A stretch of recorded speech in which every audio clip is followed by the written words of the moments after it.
सुप्रभात बच्चों। उम्मीद करती हूँ आप सभी लोग स्वस्थ होंगे, खुश होंगे, प्रसन्न होंगे। बच्चों, आज हम लोग हिंदी द्वितीय की पाठ्य पुस्तक से पाठ 1 भाषा और व्याकरण पढ़ेंगे। बच्चों, आप तो जानते ही हैं कि हमारे लिए सबसे महत्वपूर्ण चीज़ है हमारी भाषा। बिना भाषा के हम किसी भी देश में कहीं भी आ जा नहीं सकते हैं, और व्याकरण के द्वारा ही हमें शुद्धता का ज्ञान होता है। हमें कैसे बोलना है, हमें कैसे पढ़ना है, कैसे लिखना है। तो आइए आज हम देखते हैं कि भाषा और व्याकरण किस प्रकार से व्यवहार में लिया जाता है। बच्चों, जैसा कि आप सभी जानते हैं कि मनुष्य का विकास होने के साथ ही साथ उसने भाषा भी सीख ली थी। सबसे पहले वो संकेतों में बात करता था, फिर उसने कुछ बोलना सीखा, और बोलना सीखने के बाद उसने 2 प्रकार की भाषाओं का निर्माण किया। उनमें 2 भाषाएं हैं, लिखित भाषा और मौखिक भाषा, जो प्राचीन समय से आज तक अभिव्यक्ति का माध्यम बनी हुई हैं। सबसे पहले तो हम यह देखते हैं कि भाषा की परिभाषा क्या है।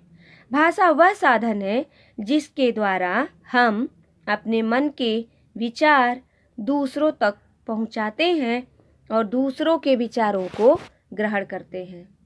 आपने क्या सीखा बच्चों?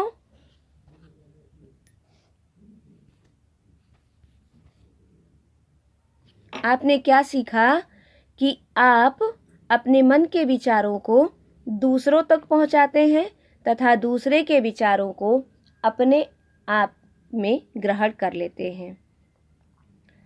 भाषा के रूप। भाषा के अनेक रूप हैं, लेकिन इसमें 2 रूप सबसे मुख्य हैं। वो हैं मौखिक भाषा तथा लिखित भाषा। इसके पहले हम भाषा का विकास कैसे हुआ थोड़ा सा कहानी के रूप में जान लेते हैं।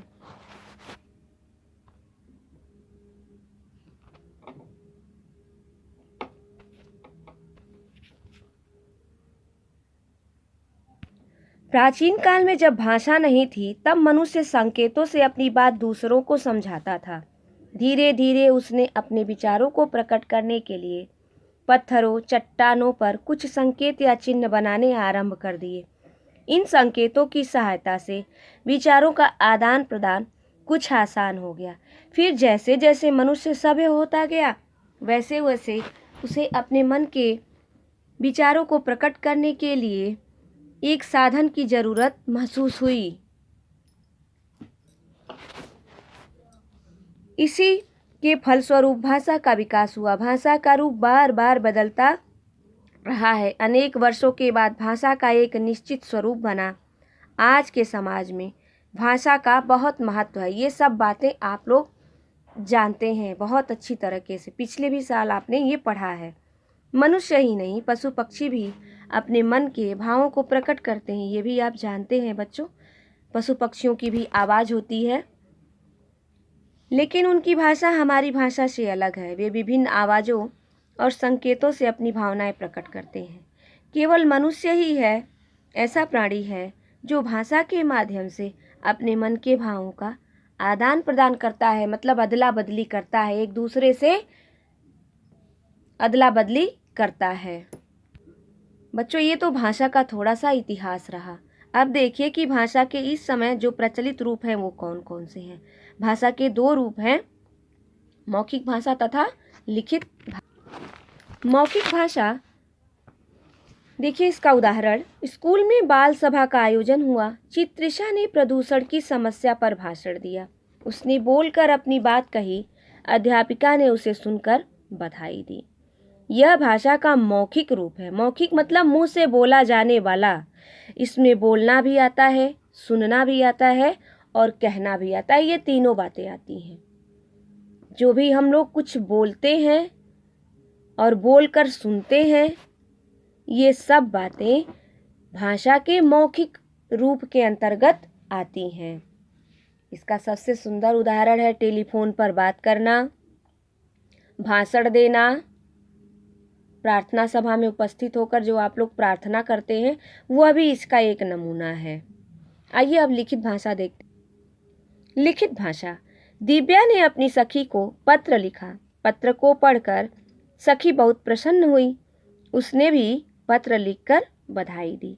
यह भाषा का लिखित रूप है। इसमें लिखना और पढ़ना दोनों आता है। इसमें कौन कौन सी बातें आती हैं बच्चों? इसमें 2 बातें आती हैं।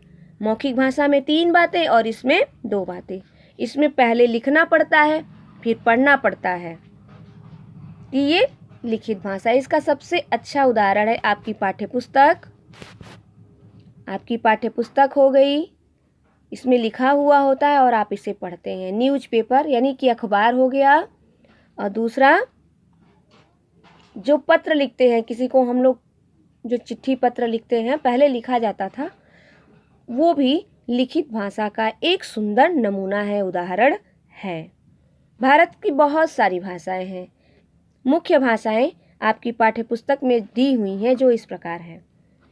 भारत के संविधान में 22 भाषाओं को मान्यता दी गई है। इसे याद कर लीजिएगा आप लोग, बहुत इंपॉर्टेंट है। असमिया, हिंदी, मलयालम, पंजाबी, तेलुगु, बंगला, कन्नड़, मणिपुरी, संस्कृत, उर्दू, बोडो, कश्मीरी, मराठी, संथाली, डोगरी, कोंकणी, नेपाली, सिंधी, गुजराती, मैथिली, उड़िया, तमिल, तेलुगु और उर्दू। ये 22 भाषाएं हैं बच्चों। आइए लिपि के बारे में भी थोड़ा जानते हैं कि लिपि क्या होती है। भाषा को बोलते समय जो ध्वनियाँ, जो आवाज़ हमारे मुख से बाहर निकलती है, उन ध्वनियों को लिखने के लिए जो कुछ चिन्ह निश्चित किए गए हैं, ये चिन्ह ही लिपि कहलाते हैं। ये लिपि की परिभाषा है। जो हम लोग लिखते हैं ना, जैसे क, ख, ग, अ, आ, ई, उ, जो भी लिखते हैं, वो लिखने का जो ढंग है उसको लिपि कहते हैं। जैसे हिंदी, संस्कृत एवं मराठी की लिपि देवनागरी है, पंजाबी की लिपि गुरुमुखी है, अंग्रेजी की रोमन है, तो उर्दू की लिपि फारसी है।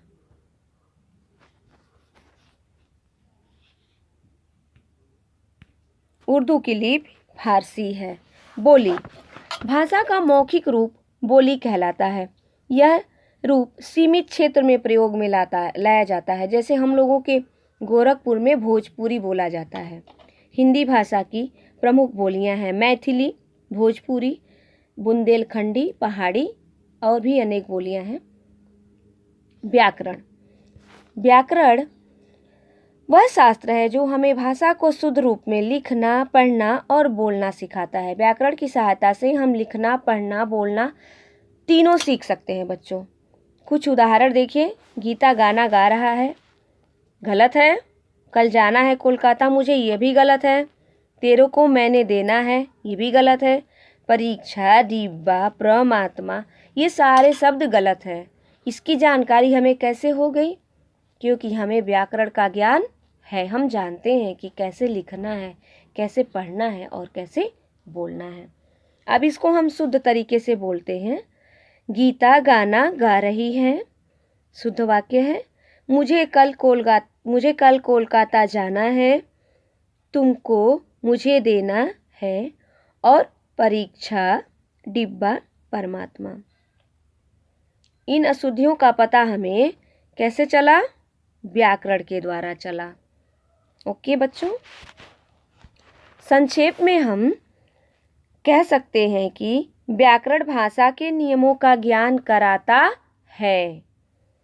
हमने इस पाठ में क्या क्या जाना, हम यह भी देखते हैं। सभ्यता के विकास के साथ साथ भाषा का विकास भी हुआ। केवल मनुष्य ही सही रूप में भाषा का प्रयोग करता है। भाषा के मुख्य रूप से 2 रूप हैं, मौखिक और लिखित। भारत के संविधान में 22 भाषाएं स्वीकार की गई हैं। भाषा के लिखने को ढंग को लिपि कहते हैं। व्याकरण भाषा के शुद्ध रूप का प्रयोग करना सिखाता है। हिंदी हमारी राष्ट्रभाषा भी है और राजभाषा भी है, ये हमने जाना। बच्चों, यह पाठ यहीं पे समाप्त होती है आज की कक्षा। ये पाठ आपका पूरा हो गया है। आप लोग भाषा के रूप तथा भाषा की परिभाषा और भारत में कितनी भाषाओं को मान्यता दी गई है संविधान में, ये सब बातें याद कर लीजिएगा। धन्यवाद बच्चों।